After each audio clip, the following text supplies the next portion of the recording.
Hello. So today I have essentially some failed experiments that I have put up on my YouTube channel before a long time ago, and one thing I never liked about people who upload on YouTube occasionally is that they will upload a series, or they will upload a tutorial or some such, and then they don't have any sort of a conclusion.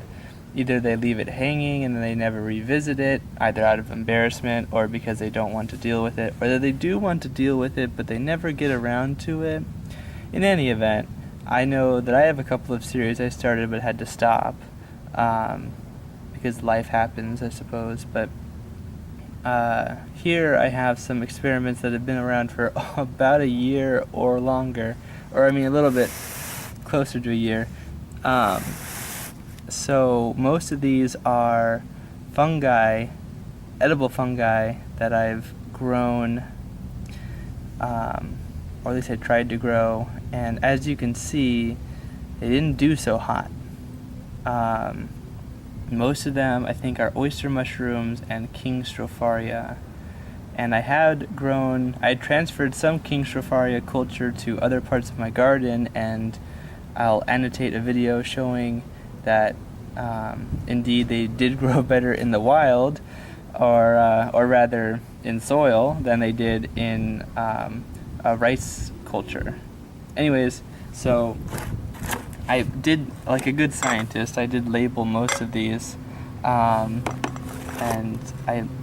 most of them with dates. So this is PO, so that's going to be probably pearl oyster mushroom. This is probably erengi, so that's the trumpet oyster mushroom. And this is also trumpet oyster mushroom. And as you can see, with a date like 12/17/13, so it's December 17th, 2013. So I'm recording this in July, almost the end of July, so of 2014. So that's kind of old. I don't know if you can see, but some of these, I think the plug spawn, which is not usually the way that you would go about it.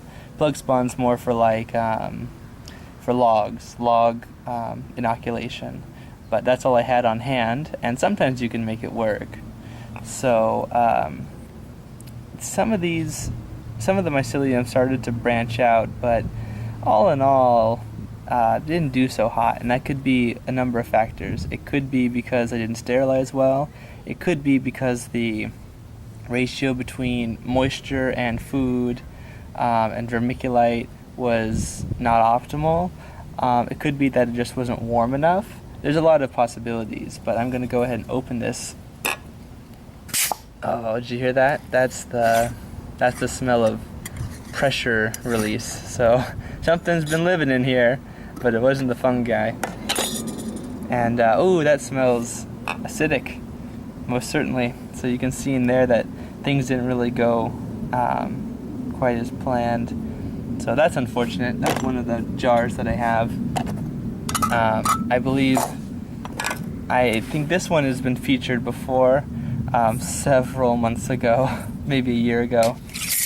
And it was an attempt. Oh, I can smell it from here. Oh, it might be from that jar. I was attempting to use a cardboard medium to grow the trumpet oyster mushrooms, and that did not work at all. So there's really not much to say about that, honestly. The slices did not grow, and they're still around, but there's no mycelial growth, unfortunately. Most of these are going to be pretty similar. This is some pearl oyster mushroom spawn, same date. Ooh, that's some cottonweb oh, you can't see it now, but there was some cottonweb mold growing in this one. And you can see the plug spawn in here too has kind of grown, sort of, but not very well, really. under the circumstances. So, but that's my fault. That's you live and you learn. I believe this was supposed to be King Shofari that I took out from somewhere else, but man, I really got the ratio wrong in this one. I just didn't want to open it for so long. And very acidic smell, very sour smelling, which is probably bacterial growth. Yeah, so that's not very good. That's not very habitable for anything that would want to grow in here. So I'm going to be cleaning these and disinfecting these out. Oh. Phew. That's some carbonation. So the CO2, the bacteria releasing CO2, it's almost like fermenting. I guess you could say in a way it's fermenting. It has been fermenting in here for a while. But I was not trying to make mushroom liqueur. And yeah, so this one I was fairly confident about. This green stamp meant King Shofari, I believe. So I'm not sure what I did here. I believe I took a sample from outside and plugged it in here, knowing that it's probably not sterile enough to work. And so that's what happened there. So that's all of these. And I wanted to make this video because I guess it's somewhat of a principle thing, because I really dislike it when people, oh, this jar has nothing in it.